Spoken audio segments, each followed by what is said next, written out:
मैं 84 साल का हूँ और पिछले कुछ महीनों से मैं अपनी मेज पर रखी उस सोने की घड़ी को देख रहा हूँ जो अब टिक टिक नहीं करती। यह बहुत ही खूबसूरत घड़ी है जो मुझे उन लोगों ने दी थी जो महंगे सूट पहनते थे और मुझसे कहते थे कि मेरी कंपनी मेरे बिना वैसी नहीं रहेगी जैसी आज है। यह 20 साल पहले की बात है। पिछले हफ्ते मैंने अपनी पेंशन के कागजात के बारे में कुछ पूछने के लिए मेन ऑफिस फोन किया। जिस लड़की ने फोन उठाया उसने मेरा नाम तक नहीं पहचाना। मैंने किसी एग्जीक्यूटिव से बात करने को कहा जिसे मैंने कभी मेंटोर किया था, जिसे मैंने प्रमोट किया था। उसने कहा कि वे सब रिटायर हो चुके हैं या कहीं और चले गए हैं। उस बिल्डिंग के लिए, उस एंटिटी के लिए जिसे मैंने अपनी जिंदगी के 40 साल दिए, मैं आज सिर्फ एक स्प्रेडशीट पर लिखे हुए कुछ नंबर्स हूं। मैं उनके लिए सिर्फ एक लायबिलिटी हूं जिसे उन्हें तब तक पैसे देने हैं जब तक मेरी सांसें चल रही हैं। यह एहसास बड़ा अजीब होता है कि आपने अपनी पूरी जिंदगी एक साये के पीछे भागते हुए बिता दी। यह एहसास अचानक नहीं हुआ। यह एक दीवार के अंदर रिसने वाले उस पाइप की तरह था जिसे आप तब तक नोटिस नहीं करते जब तक आपके फर्श की लकड़ी गलने न लगे। मैं आज यहाँ एक ऐसे घर में बैठा हूँ जो एक अकेले इंसान के लिए बहुत बड़ा है। मैं उन चीज़ों से घिरा हुआ हूँ जो मैंने खुद को रिवॉर्ड देने के लिए खरीदी थीं, क्योंकि मैं बहुत मेहनत करता था। और आज मुझे समझ आ रहा है कि इनमें से कोई भी चीज़ मुझसे बात नहीं कर सकती, कोई भी मेरा हाथ नहीं पकड़ सकती। मेरा समय खत्म हो रहा है और मैं उन सालों को पीछे मुड़कर देखता हूँ जब मुझे लगता था कि मैं रिस्पॉन्सिबल बन रहा हूँ, जबकि असलियत में मैं सिर्फ एब्सेंट था। जब मैं 30 साल का था मुझे लगता था कि मैं कोई हीरो हूँ। मैं इसी सोच के साथ पड़ा हुआ था कि एक इंसान की कीमत उसकी डेस्क की ऊंचाई और उसके पेचेक के वजन से मापी जाती है। मुझे वो सुबह याद है जब मेरा पहला असली पैक प्रमोशन हुआ था। मैं 32 का था। मेरी पत्नी, मेरी बेटी सारा और हम एक छोटे से अपार्टमेंट में रहते थे। मैं घर वह खबर लेकर आया और मुझे लगा जैसे मैंने कोई जंग जीत ली हो। मैंने अपनी पत्नी से कहा कि अब हम अंततः यहाँ से मूव कर सकते हैं। हम एक बड़ा घर लेंगे जिसमें एक यार्ड होगा। हम ऐसी कार खरीदेंगे जो चलते वक्त शोर नहीं करेगी। मुझे उसका चेहरा याद है।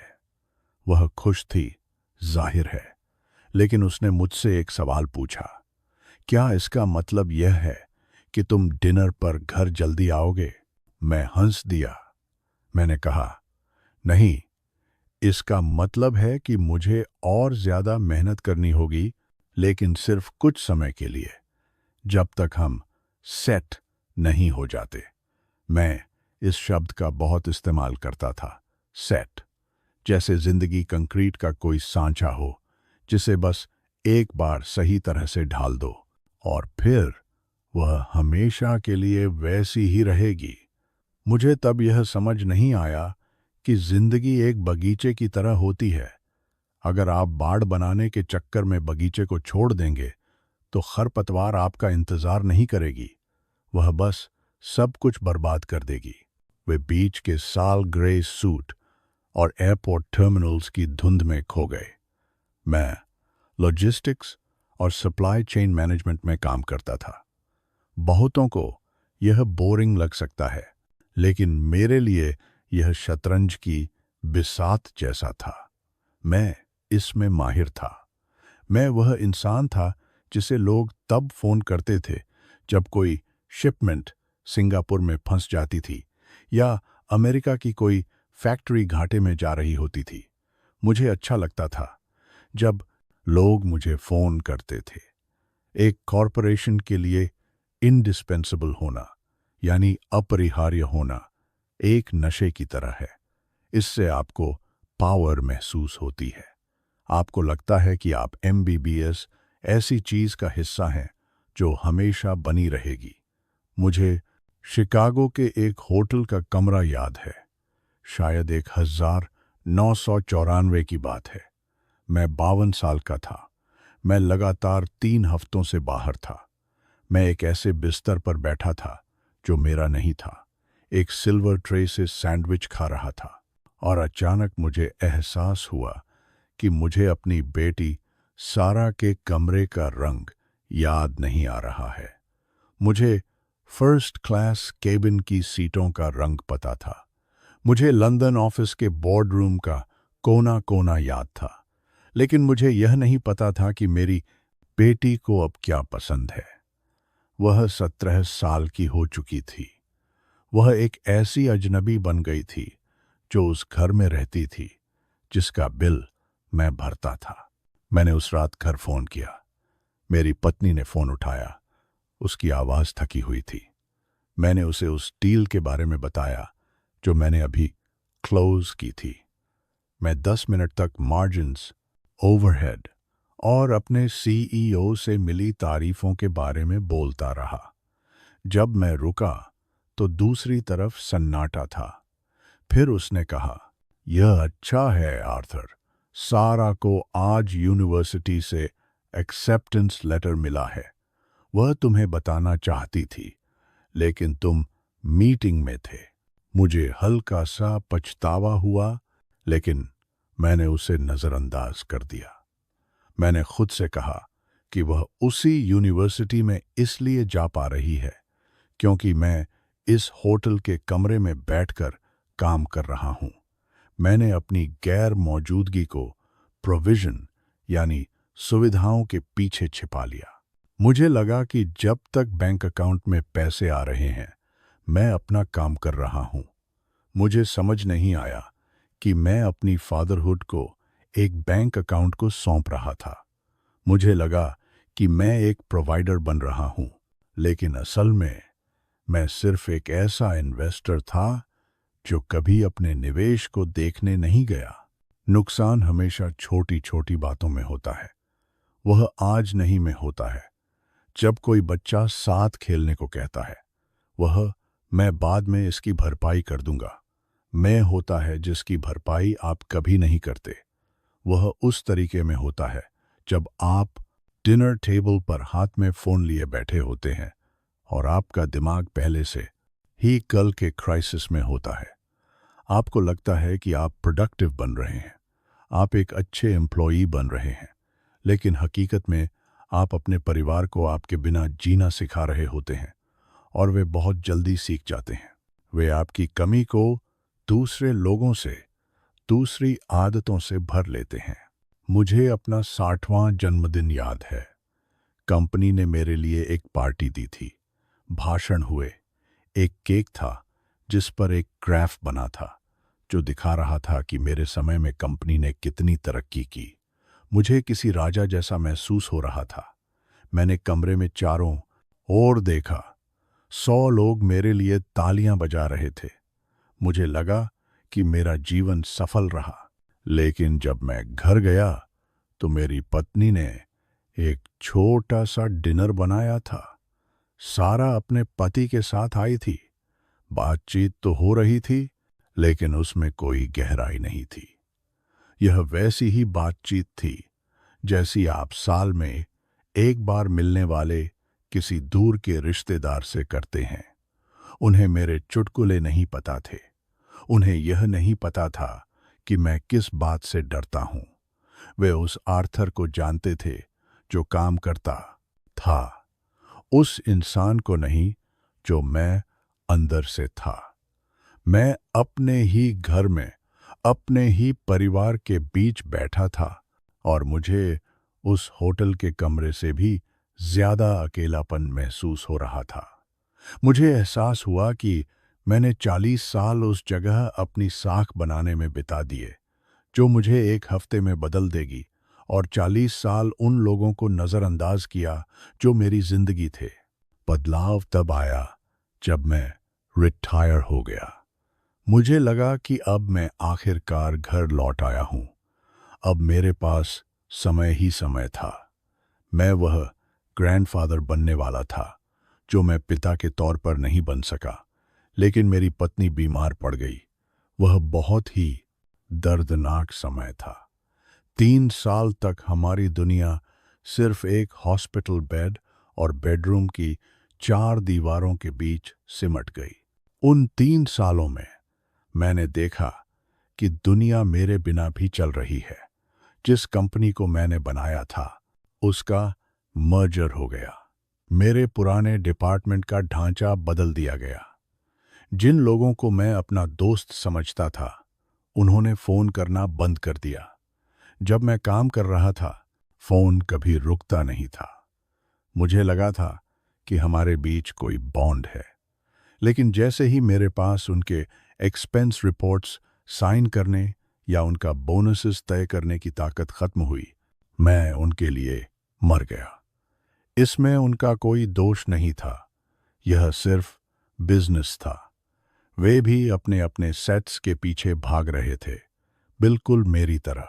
एक दोपहर उसके जाने से कुछ समय पहले वह नींद और होश के बीच थी। मैं उसका हाथ पकड़कर बैठा था। वह बहुत ही कमजोर हाथ था। मैंने उसे देखा और सोचा कि कितनी बार उसने मेरी तरफ हाथ बढ़ाया होगा और मैं वहां नहीं था। मैंने उन वेकेशंस के बारे में सोचा जो मैंने काम के चक्कर में आधे छोड़ दिए थे। उसने आंखें खोलीं और मुझसे वह बात कही जिसने मुझे आज तक परेशान किया है। उसने कहा, आर्थर, तुम आखिरकार आ गए। बस काश हमारे पास थोड़ा और वक्त होता तुम्हारे यहां होने के लिए।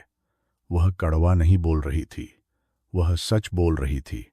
उसने 40 साल मेरा घर आने का इंतजार किया था और जब मैं आखिरकार आया तो वह जा रही थी। वह सारा पैसा, वे सारे टाइटल्स, वह सारा लेगेसी हमें 1 साल की मोहलत भी नहीं दे सका।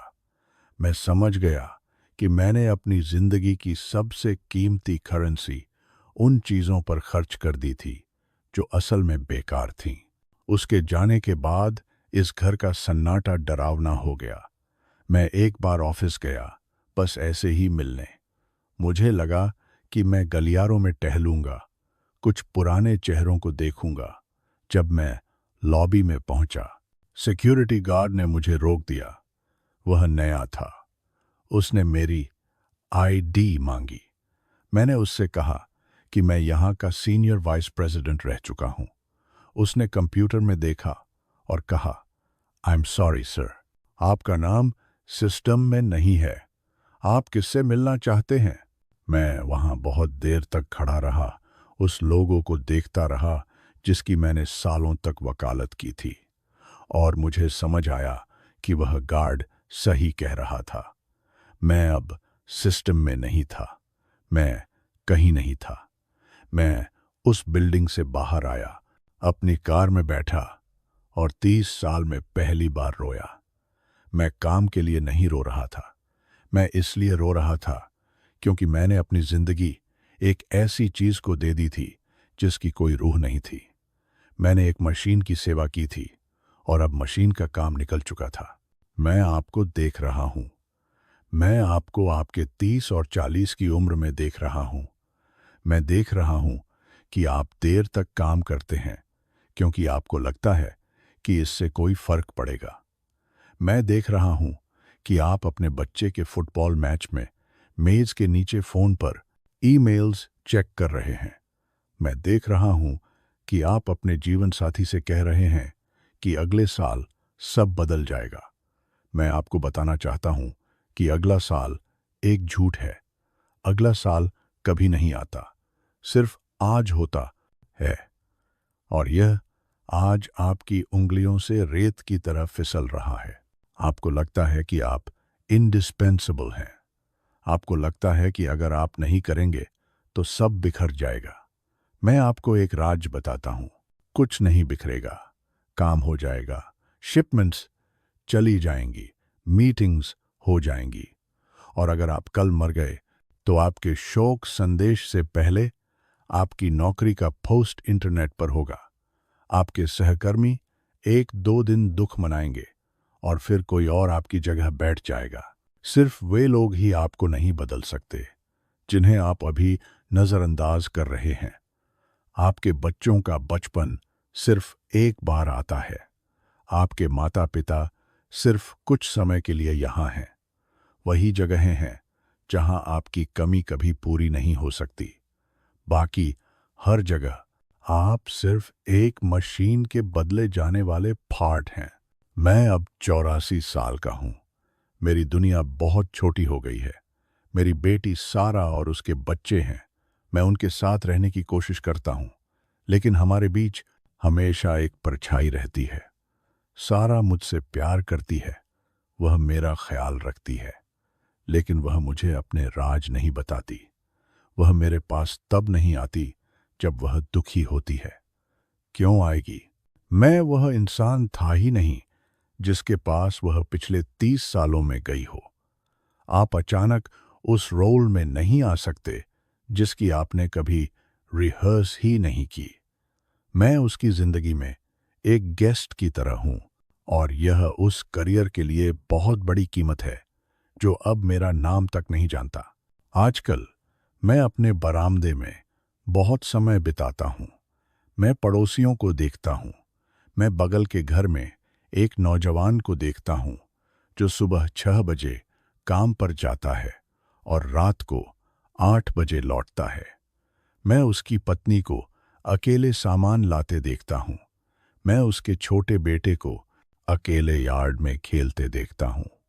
मेरा मन करता है कि मैं वहां जाऊं, उस आदमी को पकड़ूं और उससे कहूं कि अंदर जाओ। उससे कहूं कि उस बच्चे को उस दीवार की जरूरत नहीं है। उसे उस दीवार के दूसरी तरफ खड़े अपने पिता की जरूरत है, लेकिन वह नहीं सुनेगा। मैं भी नहीं सुनता था। हम सबको लगता है कि हम अलग हैं। हमें लगता है कि हम सब कुछ संभाल लेंगे। हमें लगता है कि हम हफ्ते में 80 घंटे काम कर सकते हैं और फिर भी अपने परिवार के साथ गहरा रिश्ता रख सकते हैं। लेकिन आप ऐसा नहीं कर सकते। जिंदगी ट्रेड ऑफ्स के बारे में है। हर वह घंटा जो आप एक कॉरपोरेशन को देते हैं, वह उस इंसान से चोरी किया गया। एक घंटा है जो आपसे प्यार करता है। कभी कभी यह जरूरी होता है। हम सबको कमाना है, लेकिन यह ध्यान रखिए कि आप रेखा कहाँ खींचते हैं। प्रोवाइडिंग का मतलब सिर्फ पैसा देना नहीं होता। प्रोवाइडिंग का मतलब है आपका ध्यान, आपकी हंसी, वह इंसान होना जो पड़ोसियों के नाम जानता हो, जो घर की छोटी छोटी खुशियों का हिस्सा हो। मेरे बैंक में बहुत पैसा है। मेरे पास एक पेंशन है जो हर महीने आती है। मेरे पास एक सोने की घड़ी है जो चलती नहीं है, और मैं यह सब कुछ दे दूंगा अगर मैं सिर्फ एक बार 1982 की उस दोपहर में वापस जा सकूं। मैं वह केक का टुकड़ा लेता और अपने बेटे के साथ बैठता और मैं उसे सुनता। मैं अपनी घड़ी नहीं देखता। मैं काम के बारे में नहीं सोचता। मैं बस वहां होता। लेकिन मैं नहीं जा सकता। बूढ़ा होने का सबसे दर्दनाक हिस्सा यही है। स्पष्टता तब आती है जब आपके पास कुछ बदलने की ताकत नहीं बचती। आप अपनी जिंदगी का सच बिल्कुल साफ देख सकते हैं, लेकिन आप एक रियर व्यू मिरर में देख रहे होते हैं। आगे का रास्ता छोटा है और पीछे का रास्ता उन मौकों से भरा है जो आपने खो दिए। मैं नहीं चाहता कि आप मेरे लिए बुरा महसूस करें। मैंने एक आरामदायक जिंदगी जी। दुनिया के हिसाब से मैं सफल था। अगर आप मेरा रेज्यूम देखेंगे तो आप कहेंगे कि क्या शानदार जिंदगी थी। लेकिन रेज्यूम उन चीज़ों की लिस्ट होती है जो आपने उन लोगों के लिए की जो आपसे प्यार नहीं करते। वह एक जी गई जिंदगी का रिकॉर्ड नहीं है। मैं उम्मीद करता हूं कि आप सुन रहे हैं। इसलिए नहीं कि मैं बहुत समझदार हूं, बल्कि इसलिए कि मैं एक चेतावनी हूं। मैं वह ghost of Christmas yet to come हूं, जो एक शांत घर में कुर्सी पर बैठा है। आज जब आप सोने जाएं तो सोचें कि अगर कल आपका काम छिन जाए तो आपके पास कौन बचेगा। सोचें कि आपके दिल को असल में कौन जानता है, और फिर कल सुबह शायद थोड़ा रुक जाएं, शायद साथ में नाश्ता करें, पार्क में जाते समय फोन कार में ही छोड़ दें। मशीन आपके बिना भी चलती रहेगी, वह इसी तरह बनाई गई है, लेकिन आपका घर वह एक अलग कहानी है। अगर आप वहां नहीं हैं तो वहां सिर्फ एक खालीपन है। उस खालीपन को अपने परिवार की आदत मत बनने दीजिए। अब मैं अंदर जाऊंगा। सूरज डूब रहा है और हवा थोड़ी ठंडी हो रही है। अजीब बात है, जब आप दौड़ना बंद कर देते हैं तो आप क्या क्या नोटिस करते हैं? पत्तों पर पड़ती रोशनी, चिमनी में पक्षी की आवाज। मैंने 40 साल इतने व्यस्त रहकर बिता दिए कि दुनिया को देख ही नहीं पाया, और अब यह दुनिया ही है जो मेरे पास बची है। उम्मीद करता हूं कि आप मुझसे जल्दी अपने घर का रास्ता ढूंढ लेंगे। सच में, जब आप इतनी देर कर देते हैं तो वापसी का रास्ता बहुत लंबा हो जाता है।